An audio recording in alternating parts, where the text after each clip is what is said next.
देखे तो जितना उसमें लाइक करने वाले लोग हैं तो एक दो डिसलाइक करने वाले भी तो है। इसी से हमें पता लगता है जब हम आगे बढ़ते हैं तो आप ये बात समझिए आगे बढ़ने का हमें पता नहीं लगता, क्योंकि जो हमारे साथ वाला ग्रुप होता है यानी हॉरिजॉन्टल होता है उसमें से जब कोई एक परिसीमा आगे निकलती है, कोई पर्सनैलिटी आगे निकलती है तो उसके दुश्मन अपने आप बन जाते हैं।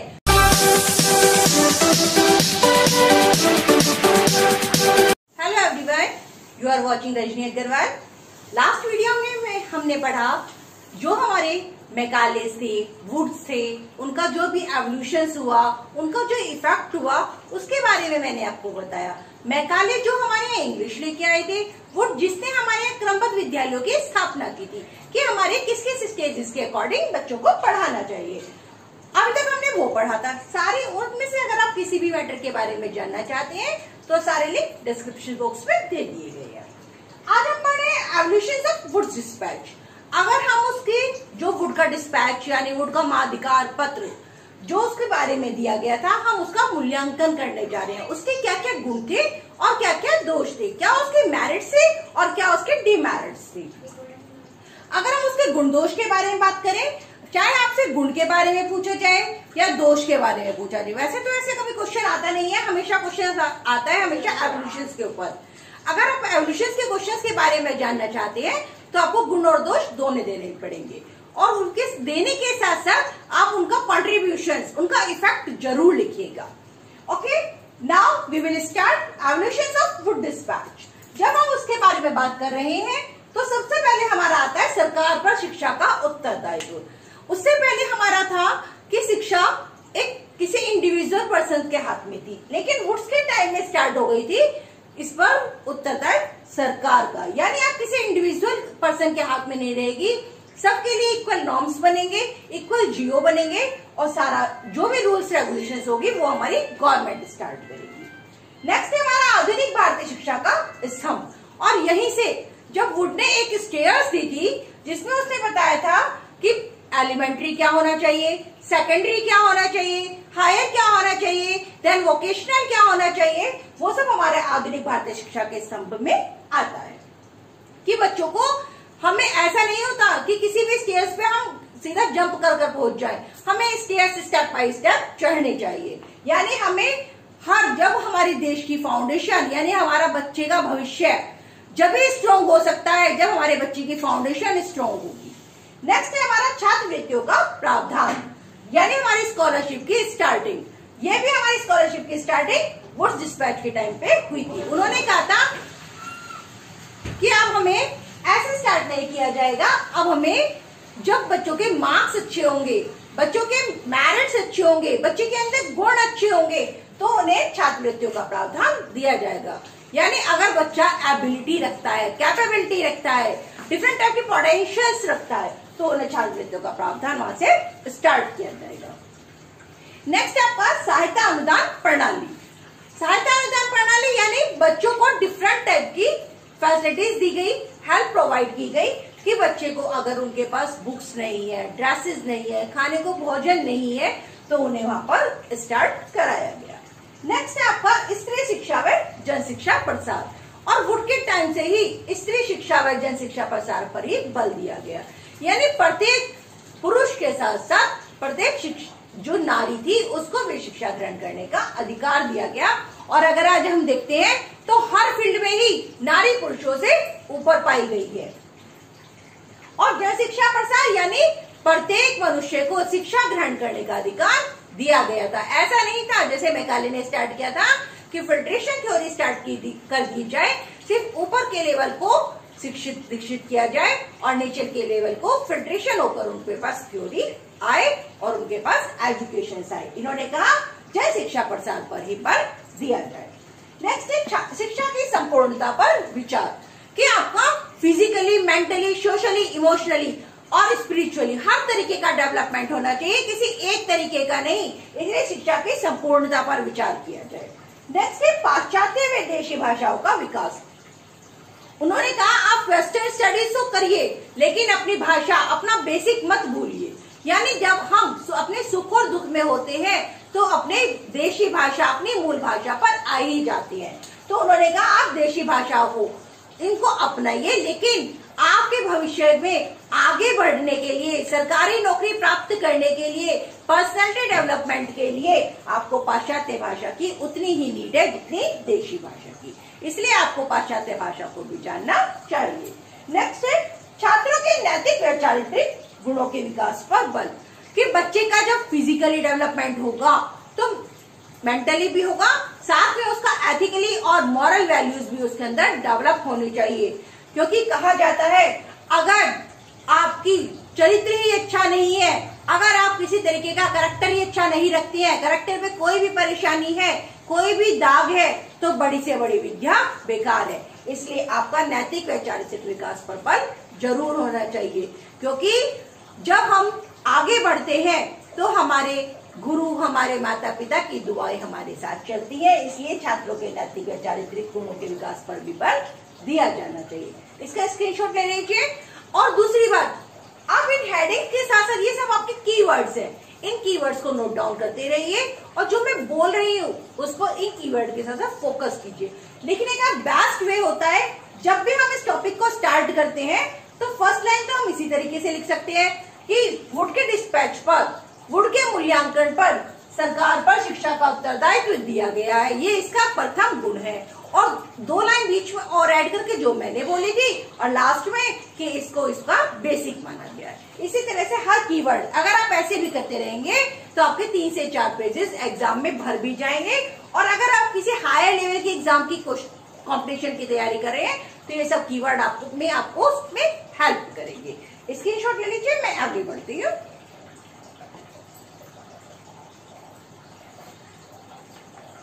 रख कर दूं।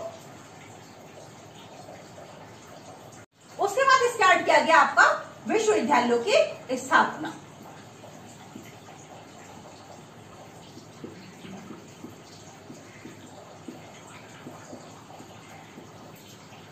जब वुड्स ने क्रमबद्ध विद्यालयों की स्थापना की थी स्टार्ट, तो उसके बाद उन्होंने विश्वविद्यालयों की स्थापना पर भी बल दिया था। उन्होंने कहा था कि बच्चों को प्राथमिक, माध्यमिक और हायर के साथ साथ विश्वविद्यालयों की भी स्थापना की जाए, जहां पर वो वोकेशनल एजुकेशन को अडॉप्ट कर सके। नेक्स्ट है आपका मुसलमानों की शिक्षा पर बल।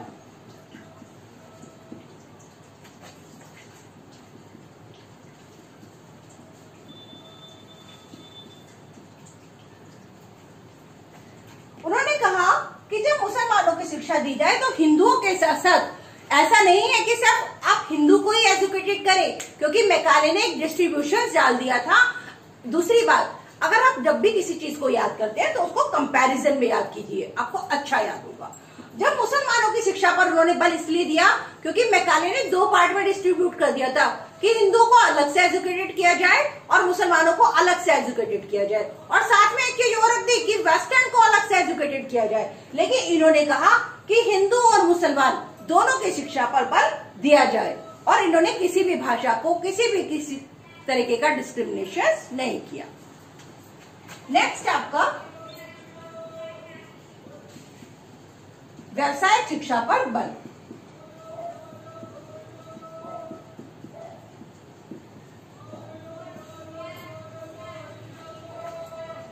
इन्होंने कहा जब हम इतना आगे बढ़ लेंगे, एलिमेंट्री भी ले लेंगे, सेकेंडरी भी ले लेंगे, हायर भी ले लेंगे, तो हमें व्यवसायिक शिक्षा यानी जीवन जीने के लिए एक वोकेशनल एजुकेशन की भी नीड है। और जब वोकेशनल एजुकेशन हम जब भी ग्रहण कर सकते हैं जब हम सब स्टेयर्स को पार कर चुके होंगे। इसलिए इन्होंने व्यवसायिक शिक्षा पर भी बल दिया, जिससे हमने डिफरेंट टाइप के वोकेशन को अपनाया और अपने जीवन को आगे। उन्होंने व्यवसायिक शिक्षा पर इतना बल दे दिया, तो उसके बाद उन्होंने कहा कि अब आपको फिल्ट्रेशन थ्योरी के थ्रू पढ़ने की नीड नहीं है, आपको जन शिक्षा पर बल देकर आगे पढ़ाया जाएगा। इसलिए उन्होंने निषेधन सिद्धांत की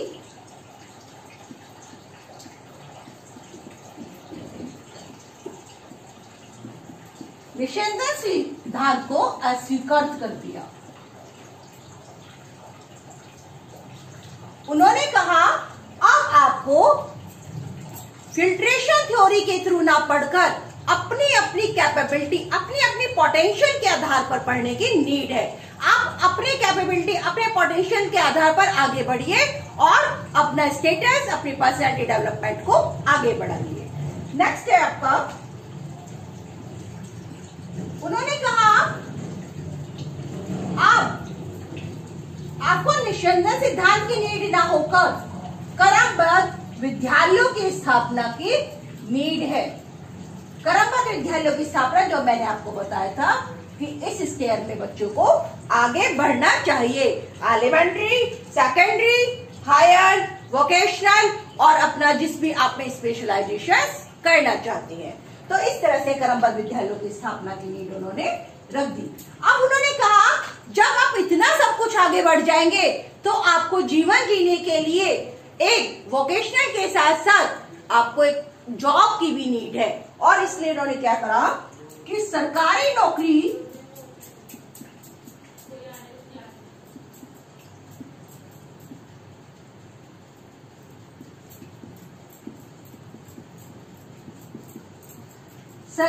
नौकरी में उन्होंने शिक्षित व्यक्तियों की स्थापना स्टार्ट कर दी।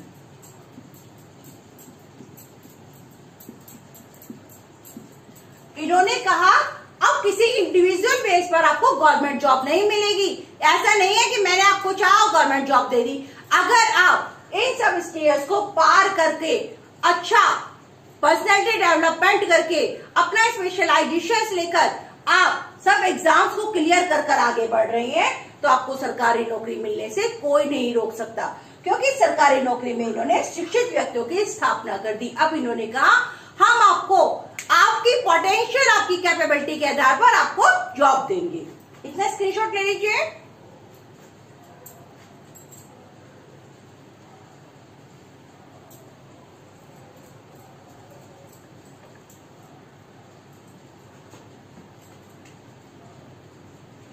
इतना तो आप भी जानते हैं कि जब हम हमारा फिजिकली, मेंटली, स्पिरिचुअली और इमोशनली डेवलपमेंट हो जाता है तो इंसान क्या बन जाता है, उसके व्यक्तिगत प्रयासों का प्रोत्साहन मिल जाता है। क्योंकि जब हम आगे बढ़ते जाते हैं तो हमारी मंजिलें करीब आते आते हमारा इमोशन और हमारा मेंटली डेवलपमेंट भी होने लग जाता है। इसीलिए उन्होंने कहा जब आप आगे बढ़ रहे हैं तो आपको एक मोटिवेशन मिलता रहेगा, और मोटिवेशन जो हमें इंसेंटिव्स के रूप में मिलता है, चाहे वो फिजिकली हो, इमोशनली हो या मेंटली हो, या साथ में आपको मनी के थ्रू हो, आपको हर तरीके से व्यक्तिगत प्रयासों को प्रोत्साहन दिया जाएगा। उसके बाद जब इतना सब कुछ हो गया तो उन्होंने कहा अब आपकी शिक्षा विभाग की स्थापना कर दी जाए।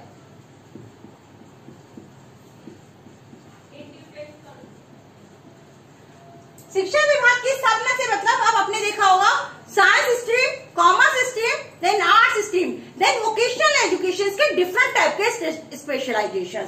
तो इन्होंने हर उसको अलग अलग पार्ट में डिवाइडेशन कर दिया गया, जिसे आर्ट्स का नाम, साइंस का नाम, कॉमर्स का नाम, वोकेशनल का नाम और स्पेशलाइजेशन का नाम दे दिया गया। इस तरह से इन्होंने शिक्षा विभाग की स्थापना भी कर दी गई। इसके बाद जब उन्होंने कहा अब इन शिक्षा विभाग के आगे बढ़ने के लिए अब हमें क्या चाहिए, ट्रेन टीचर चाहिए, तो इसलिए इन्होंने क्या करा, शिक्षक प्रशिक्षण की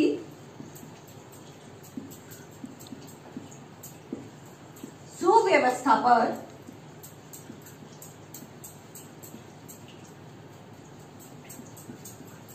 और प्रसार किया।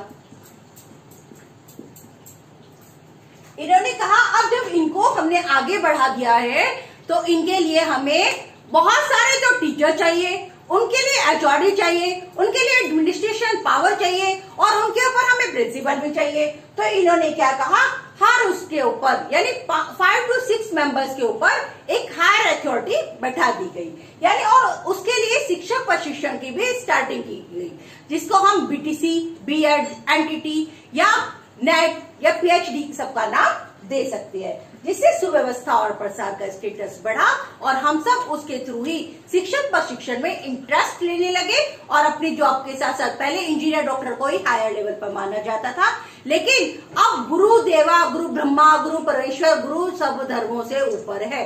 क्योंकि अगर इंजीनियर डॉक्टर भी आप बनना चाहते हैं तो उसमें भी सबसे पहले एक गुरु की नीड होती है। इसलिए इन्होंने शिक्षक के प्रशिक्षण को प्रावधान दिया, उसकी सुव्यवस्था बैठाई और उसके प्रसार को आगे बढ़ाया। जब इतना सब कुछ हुआ तो अब क्या कर दिया गया, शिक्षा का मनोवैज्ञानिक अधिकार ले दिया गया।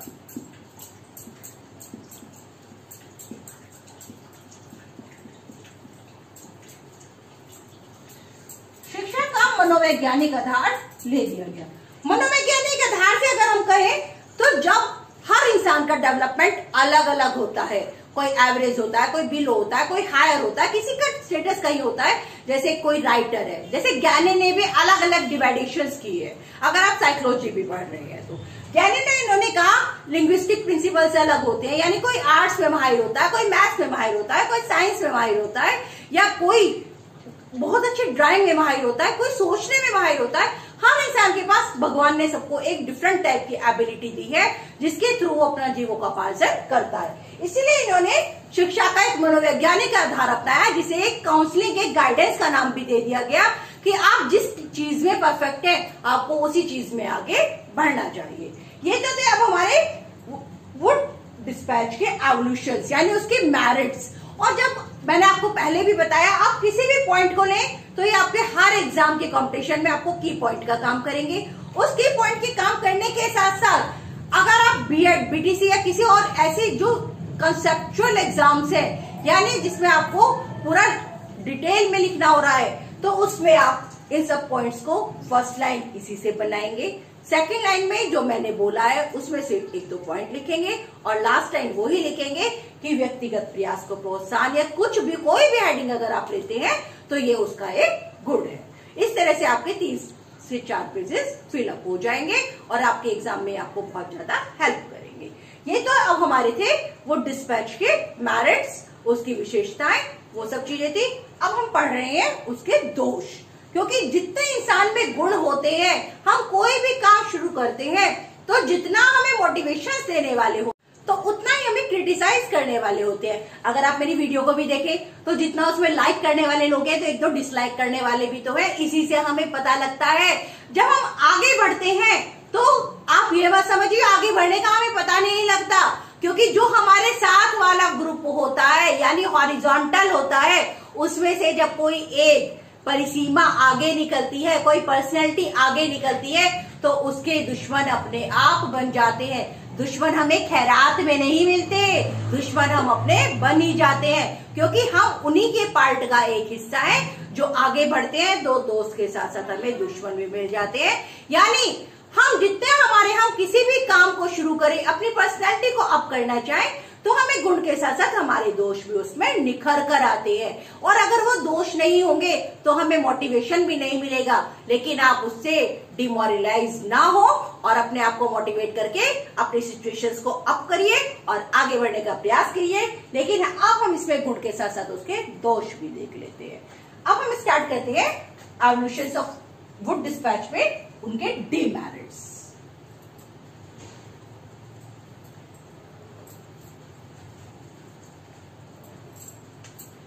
वो थे हमारे मेरिट्स और अब है हमारे डीमेरिट्स। पहले तो आप बताइए कि आपको इसमें क्या क्या आधार लगा कि जो उन्होंने हमारे साथ बुरा करा। जब हमारी शिक्षा की स्टार्टिंग की तो किस चीज की परेशानी उन्होंने हमारे लिए करी? क्या आपको ऐसा लगता है उन्होंने हमारे लिए किसी चीज की परेशानी करी? मुझे तो ऐसा महसूस नहीं हुआ। लेकिन फिर भी कुछ पॉइंट ऐसे हैं, अगर इंग्लिश आगे नहीं बढ़ती, अगर साइंस आगे नहीं बढ़ती, तो शायद हम और आप आगे नहीं बढ़ पाते। इसीलिए हर चीज के में जितनी बुराइयां होती हैं उतनी अच्छाइयां भी होती हैं। वो आपका नजरिया है, आपका क्राइटेरिया है कि आप उसमें अच्छाइयां देख रहे हैं या आप उसमें बुराइयां देख रहे हैं। इनका जो एक दोष माना गया कि शिक्षा राज्य के नियंत्रण में दे दी गई।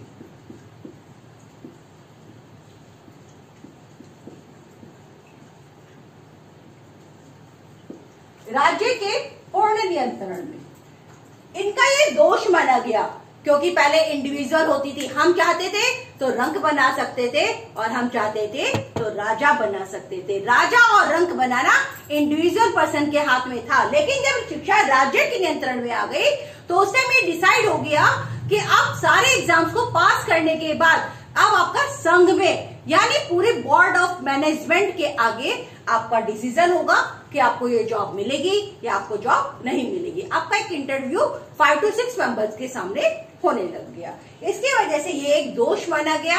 अब ये आप जाने और हम जाने कि क्या ये दोष है या उसका एक गुण है। अगर इंडिविजुअल पर्सन होता तो सब कुछ उसी के हाथ में होता, इसीलिए डेमोक्रेटिक सिचुएशंस को आधार मान लिया गया। उसके बाद जब शिक्षा राज्य के पूर्ण नियंत्रण में दी गई तो उन्होंने इसमें कहा अंग्रेजी भाषा को प्रोत्साहन दिया गया।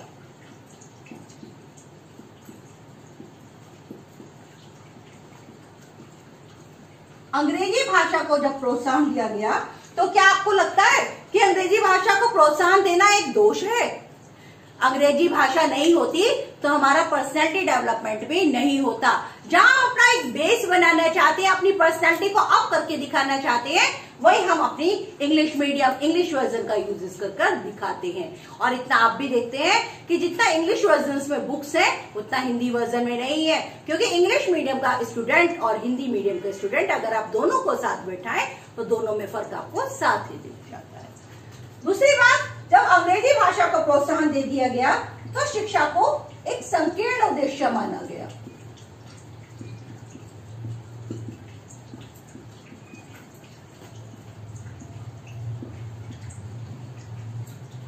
क्या आपको लगता है कि शिक्षा एक संकीर्ण उद्देश्य में थी? शिक्षा में वास्तव में शिक्षा का एक विस्तृत रूप नहीं है। आप इसे कितना भी मर्जी पढ़ लीजिए, ये कभी खत्म ना होने वाली शिक्षा है। हम जितना पढ़ते हैं, जो सुकरात ने भी कहा था, जो ज्ञान की प्यास रखते हैं वो एक दार्शनिक है, क्योंकि हम जितना पढ़ेंगे, जितना आगे बढ़ेंगे, उतना ही हमें आगे खोज मिलती रहेगी और हम उतना आगे आगे सीखते रहेंगे। सीखने की कभी सीमा खत्म नहीं होती। Learning is an endless process. इसीलिए आगे बढ़ने के लिए, आगे जीने के लिए आपको इन सब चीजों की नीड है। जब हम शिक्षा के संकीर्ण उद्देश्य के बारे में जानते हैं तो हमें विश्वविद्यालयों की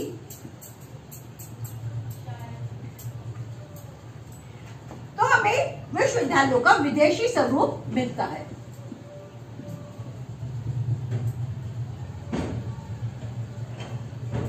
विश्वविद्यालयों के विदेशी स्वरूप से माने तो हम, क्योंकि हमारे पहले इंडिया में हायर एजुकेशन को अडॉप्ट नहीं किया गया था। हायर एजुकेशन को अडॉप्ट करने के लिए विश्वविद्यालयों के लिए हमें फॉरेन कंट्रीज का रूप लेना पड़ा, क्योंकि हम जब भी आगे मानने जा रहे थे विदेशी स्वरूप से, I mean to say that कि हम साइंस इन्वेंशंस को आगे लेके आए, इंग्लिश मीडियम को आगे ले, फिल्ट्रेशन थ्योरी के थ्रू पढ़े। क्या वो वास्तव में विदेशी स्वरूप है? लेकिन उन सबको हटा के जो वुडची स्वरूप को इतना आगे बढ़ाया गया, तो जब हम किसी आगे के अथॉरिटी पर जाते हैं तो हमें एक नई चीज का स्टार्टिंग करनी पड़ती है, और हमें किससे स्टार्टिंग होता है? परीक्षा प्रणाली का अनुभव। क्योंकि अब आप भी जानते हैं, चाहे लिखित हो या मौखिक हो, आपको आगे पढ़ने के लिए परीक्षा प्रणाली का एक्सपीरियंस लेना ही पड़ता है। अगर आप ओरल इंटरव्यू दे रहे हैं तो ओरल इंटरव्यू का एक्सपीरियंस ले रहे हैं, और अगर आप रिटन एग्जाम दे रहे हैं तो रिटन एग्जाम्स का एक्सपीरियंस ले रहे हैं। उसके बाद जब हम इतना आगे बढ़े तो की गई उन्होंने धर्म की उपेक्षा। उन्होंने कहा कि मुझे आपके हिंदू मुस्लिम होने से कोई परेशानी नहीं है, चाहे हिंदू है, मुस्लिम है, वेस्टर्न है, कोई भी है, लेकिन आप इस एग्जाम को बीट करके ही आगे बढ़ सकते हैं। और आपको क्रमबद्ध विद्यालयों की स्थापना के थ्रू आप आगे आइए, आप एक्सपीरियंस को आगे लीजिए, परीक्षा प्रणाली को अटेम्प्ट कीजिए। जब आप इतने सारी चीजों को आगे बढ़ जाएंगे तो आपको गवर्नमेंट जॉब मिल जाएगी। उसके बाद उन्होंने धर्म की उपेक्षा को छोड़ा और भारतीय साहित्य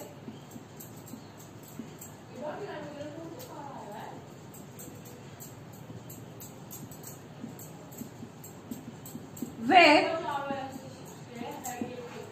संस्कृति की उपेक्षा करना स्टार्ट कर दिया। उन्होंने कहा अब आप जब इन चीजों से आगे पढ़कर आएंगे, पूर्ण नियंत्रण में आएंगे, अंग्रेजी भाषा को ग्रहण करेंगे, उद्देश्य को ग्रहण करेंगे, विदेशी स्वरूप को अपनाएंगे, अनुभव को अपनाएंगे, अपेक्षा करेंगे, और तो हमें भारतीय साहित्य व संस्कृति की अपेक्षा यानी उससे कोई परेशानी किसी टाइप की नहीं है, और आप इस जॉब को अडॉप्ट कर सकते हैं। ये सब चीजें आपकी क्लियर हो गई होंगी, स्क्रीनशॉट ले लीजिए।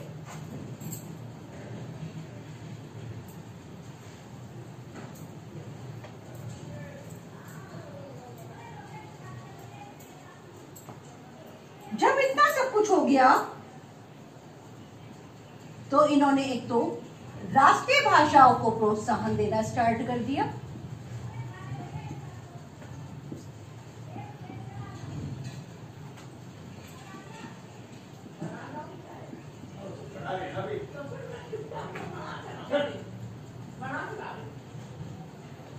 राष्ट्रीय भाषाओं के प्रोत्साहन के साथ इन्होंने कहा अब आपकी नेशनल लैंग्वेज को मोटिवेशन मिलेगा और आप इसके थ्रू आगे बढ़ सकते हैं। बस आपको अपनी भाषा के साथ साथ इंग्लिश भाषा को भी सीखना स्टार्ट करना पड़ेगा। और इसकी वजह से इन्होंने क्या करा, देशी भाषाओं का पतन स्टार्ट कर दिया। जब हमें हर चीज कोई सिर्फ और भाषा में सीखने को मिलेगी, किसी और भाषा में पढ़ेंगे, तो धीरे धीरे हमारी मूल भाषा का पतन होने लग जाता है।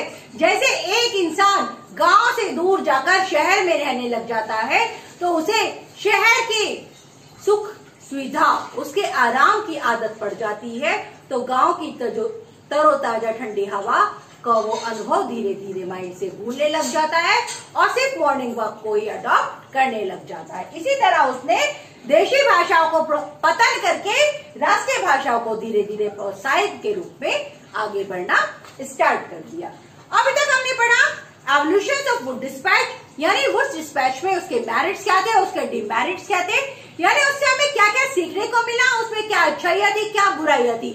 वो सब आप कीवर्ड्स भी याद कीजिए, उसके हेडिंग्स भी याद कीजिए।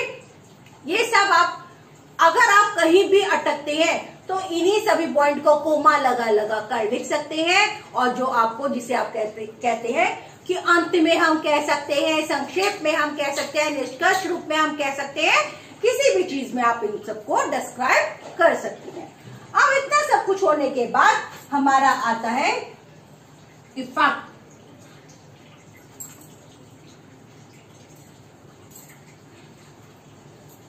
इफेक्ट कह लीजिए, कंट्रीब्यूशन कह लीजिए, हिंदी में अगर हम कहें तो देन कह लीजिए, प्रभाव कह लीजिए, या आप जो चाहे वो कह सकते हैं। हम जिसकी वजह से अपना पर्सनैलिटी डेवलपमेंट कर रहे हैं आप वो भी कह सकते हैं। तो अब हम जब इन चीजों के थ्रू आगे बढ़े तो हमने बहुत सारी चीजों को अपनाया और बहुत सारी चीजों को छोड़ा। अब ये आपके नजरिए पे डिपेंड करता है what's good and what's bad, कि what's our merits and what's our demerits. हर इंसान के देखने का नजरिया, हर इंसान के देखने का क्राइटेरिया अलग अलग होता है। अब आप हमें बताइए, जो गुण और दोष में थे, क्या आपको लगा कि उसमें कुछ प्रभाव हमारे पे नहीं पड़ा? क्या हमें स्कॉलरशिप नहीं मिल रही? आप जो मैं बोल रही हूँ उन चीजों को फोकस कीजिए, क्योंकि जितना हम समझा सकते हैं, क्योंकि दूसरों की कई हुई बातें हमें जिंदगी भर याद रहती हैं, उसी तरह जो हम सुनकर समझकर ऑडियो विजुअल एड्स के थ्रू ध्यान रखते हैं वो हम कभी ध्यान नहीं रख सकते। सरकारी भाषा को प्रोत्साहन, पर्सनालिटी डेवलपमेंट, स्कॉलरशिप की स्टार्टिंग, टीचर्स ट्रेनिंग, ये सब इन्हीं के टाइम में स्टार्ट हुआ था और ये सब इसकी देन कहलाता है। फर्स्ट है आपका स्कॉलरशिप।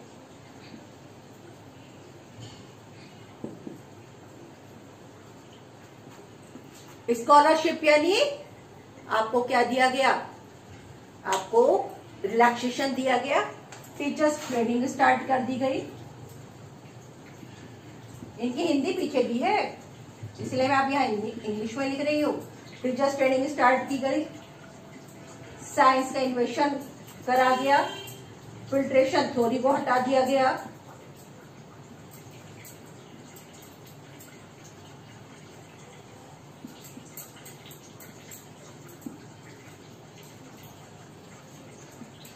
एग्जाम पैटर्न को अपनाया गया।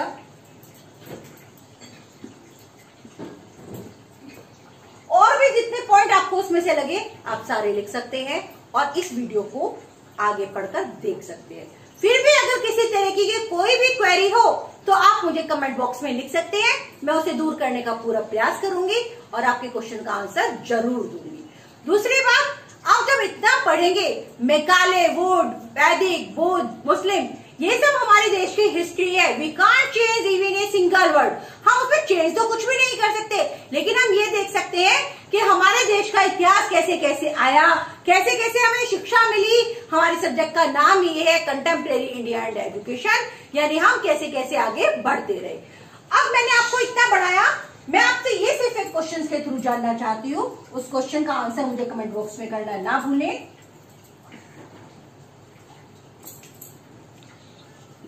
वुड का पत्र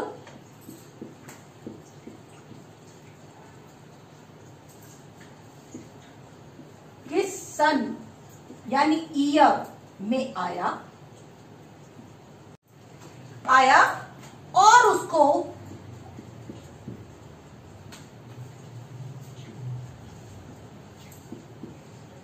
किस नाम से पुकारते हैं। सन यानी ईयर और उसको किस नाम से पुकारते हैं।